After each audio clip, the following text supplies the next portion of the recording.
அனைவருக்கும் வணக்கம். இன்னைக்கு ஒரு கட்டுரையை பற்றி பார்க்கலாமா? இன்னைக்கு நான் பேசுறதுக்காக தேர்ந்தெடுத்த கட்டுரை மாலை. ஐயா தோ பரமசிவன் எழுதிய கட்டுரை. மாலை தமிழர் வாழ்வியலில் ரொம்ப முக்கியமான ஒன்று. தமிழர்களுடைய நல்லது கெட்டது எல்லாத்துலேயும் மலர் மாலைகள் தொடர்ந்து நம்ம பயன்படுத்திக்கிட்டே வர்றோம். இது எப்போ இருந்து பயன்படுத்துகிறோம் அப்படின்னு பார்த்தோம்னா, இன்னைக்கு நேரத்தில் பன்னெடுங்காலமாக பயன்படுத்துகிறோம். இதற்கு காரணம், இதற்கு எடுத்துக்காட்டாக நம்ம சங்க இலக்கியங்கள்லேருந்து பக்தி இலக்கியங்கள்லேருந்து நிறைய குறிப்புகள் உள்ளன. மாலை நம்ம தொடர்ந்து பயன்படுத்திக்கிட்டு வர்ற நம்மளுடைய பண்பாடுகளில் ஒன்று மாலை.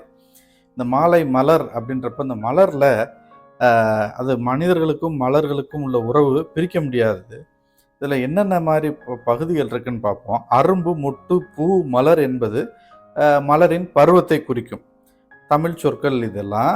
இதில் இன்னும் சில சொற்கள் புதியதாக நான் கேள்விப்படுறேன். பூரி, பூவிரின்றத பூரி, தென்னம்பூரி, மடல் அப்படின்ற சொற்களும் இங்கே நினைக்க தகுந்தவை.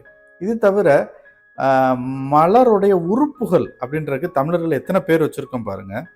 இணர், தாது, பொகுட்டு, அல்லி, புள்ளி, தோடு, மடல் என்பவை பூவின் உறுப்புகளை குறிக்கும். அது மட்டுமன்றி மலர் எத்தனை வகைகளாக பிரிக்கலாம்னா, நீர்ப்பூ, நிலப்பூ, பொடிப்பூ, கோட்டுப்பூ, கோட்டுப்பூனா கொம்புல பூக்குற பூ, கோட்டுப்பூ ஆகியெல்லாம் பெயர் பகுப்பு முறைகள். இப்போ மலரில் இவ்வளோ விஷயங்கள் இருக்கு இல்லையா? விதிவிலக்கா ஊமத்தம் பூவை தவிர்த்து மற்ற எல்லா பூக்களையுமே தமிழர்கள் உணவு பயன்பாடு, மருத்துவ பயன்பாடு, அழகுணர்ச்சி ஆகிய எல்லாவற்றுக்கும் தமிழர்கள் பயன்படுத்திக்கிட்டே வந்திருக்கோம். இப்போ பூ தொடுக்கிறது, பூ கட்டுறது அப்படிங்கிறது ஒரு பெரிய கலை. கலை மட்டுமல்ல, அது ஒரு தொழில். தொழில் மட்டுமில்ல, அது ஒரு சில சாதியார்கள் மட்டும் செய்யக்கூடிய தொழிலாக கூட இருந்திருக்கு. தமிழ்நாட்டில் இந்த பூ கட்டுற இந்த தொழிலை பார்க்குறவங்க பண்டாரம் அப்படின்ற சாதியை சொல்கிறாங்க. அதே கேரளாவில் வாரியார் அப்படின்ற சாதியாக குறிப்பிடுறாங்க. இந்த மலர் பூ கட்டுறதுலையுமே நிறைய வகைகள் இருக்குது. கன்னி, தொடரி, பிணையல், மாலை, ஆரம், தார் என்பன கட்டப்பட்ட மலர்களை குறிக்கும். இப்படிலாம் கட்டப்பட்ட மலர்களை குறிக்கிறதுக்கு இத்தனை பேர்கள் வச்சுருக்கோம். பூக்களும் கட்டப்பட்ட பூக்களும் அரசர்களிடத்தும் சமய எல்லைகளுக்குள்ளும் அடையாளமாகவும் பயன்படுத்தப்பட்டு வருகின்றன. எதுக்கு அப்படி சொல்கிறாங்கன்னா, இப்போ சில அரசர்களுக்கு சில மாலைகள் உரியன அப்படின்னு இலக்கியங்கள் குறிப்பிடுகின்றன. நமக்கு சேரருக்கு பனம்பூ, சோழருக்கு ஆத்தி மாலை, பாண்டியருக்கு வேப்ப மாலை, இது எல்லாமே இப்போ அரசர்களுக்குரிய மாலையாக நம்ம குறிப்பிடுறோம். அப்புறம் அரசர்கள் சொல்லும்போது அடுத்து இறைவன் தெய்வம் அப்படின்றப்ப அதுக்கும் சில மலர்களை நம்ம இணைத்தே தமிழர்கள் பயன்படுத்தி வந்திருக்கிறாங்க. எடுத்துக்காட்டா நம்ம மகிழ மாலை நம்மாழ்வாருக்கு இணைத்து பேசப்படுகிற மாலை.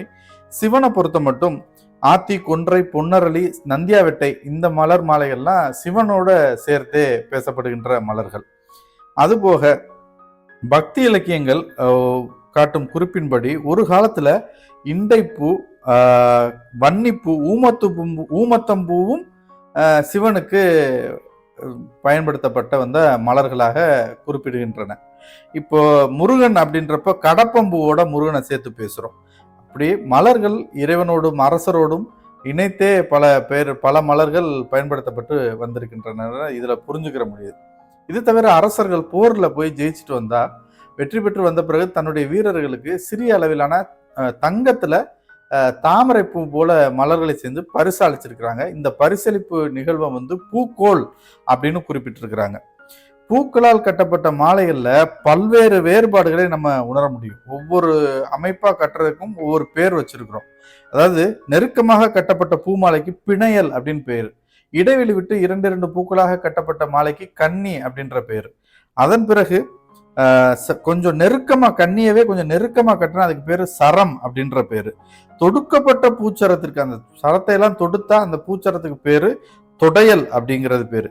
பொதுமுனை புகுவிழா, நிலப்படி, மண்டபங்கள் எல்லாம் தொங்க விடுறோம் பார்த்தீங்களா, அந்த மாலைக்கு பேரு தொங்கல் அப்படின்ற பேரு. இப்படி மலர்களுக்கும் பல பேர்கள், மலர் மாலைகளுக்கும் அதை கட்டப்படும் முறையை வச்சும் நம்ம நிறைய பேர் வச்சிருக்கிறோம். தமிழர் வாழ்வியல் சடங்குகளில் அழகும் நம்பிக்கையும் கலந்த வகையில் பல்வேறு வகையான மாலைகள் இடம்பெறுகின்றன. அது நமக்கு தெரியுது. சில நேரங்கள்ல பூக்கள் இல்லாத மாலையும் சடங்கியல் தகுதிகளை பெறுகின்றன. அப்படி பூக்கள் இல்லாத மாலைகள் என்னன்னா, இப்போ எருமை தலையுடன் கூடிய வர்ற அரக்கனை அழிக்கிறதுக்காக தாய் தெய்வம் போகும்போது அதுக்கு வெற்றிலை, எலுமிச்சம்பழத்தை கோர்த்த மாலையை அணிவிக்கிறோம். இது பூக்கள் இல்லாத மாலை. இது தெய்வம் போருக்கு போறப்போ அனுப்பிக்கிற மாலை. அது போலவே பெண்கள் அணியும் தங்கத்தாலான காசு மாலை இருக்கு, அதுவும் இதுல தான் சேர்த்துக்கிறாங்க. அதே போல கேலி உணர்வோடு சிலர் வந்து முறுக்கு மாலை போடுவாங்க, பழ மாலைகளை போடுவாங்க நிறைய விசேஷங்கள்ல. இப்போ தெய்வங்களுக்கு வட மாலை கூட போடுறாங்க. இப்படி மாலை வந்து அழகுணர்ச்சியோடையும் நம்பிக்கையோடும் சேர்ந்து தமிழரோட பயணப்பட்டுக்கிட்டே வருது. இப்போ இது மட்டுமன்றி மணமாலை, நீர்மாலை, பிணமாலை அப்படின்ற 3 மாலைகள் இருக்கின்றன.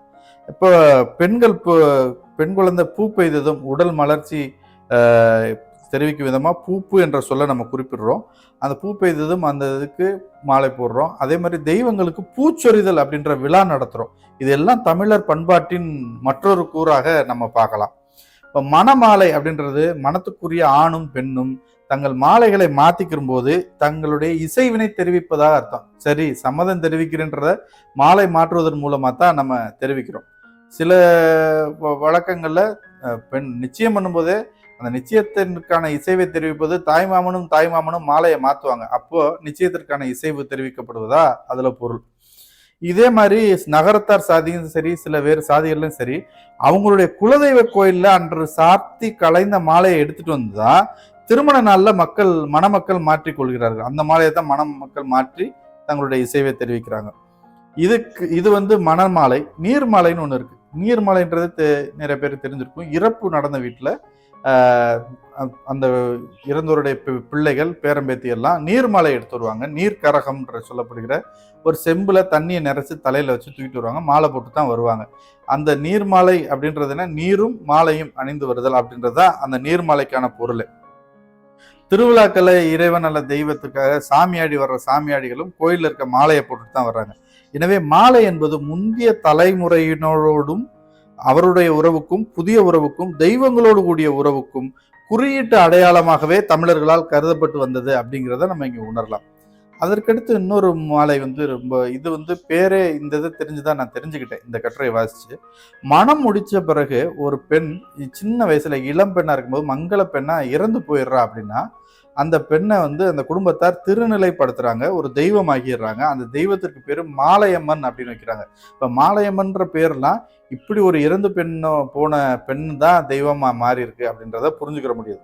அந்த பெண்ணுக்கு பேரு, அந்த தெய்வத்திற்கு பேரு மாலையம்மன் அப்படின்னு பேர் வச்சு தமிழர்கள் வணங்கி வருகிறாங்க. விதிவிலக்கான ஒரு செய்தியை இந்த இடத்துல குறிப்பிடணும். குழந்தை பிறக்கும் போது அந்த கொடி சுத்தி பிறக்குதுன்ற மாலை சுத்தி பிறக்குதுன்னு சொல்றாங்கல்ல, அப்படி மாலை சுத்தி பிறக்கிற அந்த பிள்ளைக்கு பேர் கூட மாலைன்னு வைக்கிறாங்க. மாலை சூடி மாலையப்பன் அப்படின்ற பேர்களை வைத்து தமிழர்கள் வழங்கி வந்திருக்கிறாங்க. அதுவும் இந்த கட்டுரையில தெரிஞ்சுக்கிறோம். இதற்கடுத்து இதுல ஒரு விஷயம், இந்த நஞ்சு கொடி சுற்றி பிறந்த குழந்தை அது தாய்மாமனுக்கு ஆகாது அப்படின்ற ஒரு நம்பிக்கையும் தமிழர்களிடம் இருக்கு. ஆக இந்த மாலை மலர் இதை வந்து தமிழர் வாழ்வுல பன்னெடுங்காலமா நம்ம தொடர்ந்து கடைபிடிச்சு வர்ற மரபு, பண்பாட்டு மரபு. இந்த மாலை கொடுக்குற மரியாதை, அதற்காக ஏங்கி மக்கள் செய்யற செயல்கள், அது கிடைக்காத போது உண்டாகிற பகைகள் எல்லாத்தையுமே நம்ம கண்கூட பல வடிவங்களை பார்த்துக்கிட்டே தான் வரோம் இன்றைய காலகட்டத்தில். ஆக இந்த மாலை என்ற கட்டுரையை வாசித்ததில் எனக்கு ரொம்ப மகிழ்ச்சி. நன்றி, வணக்கம்.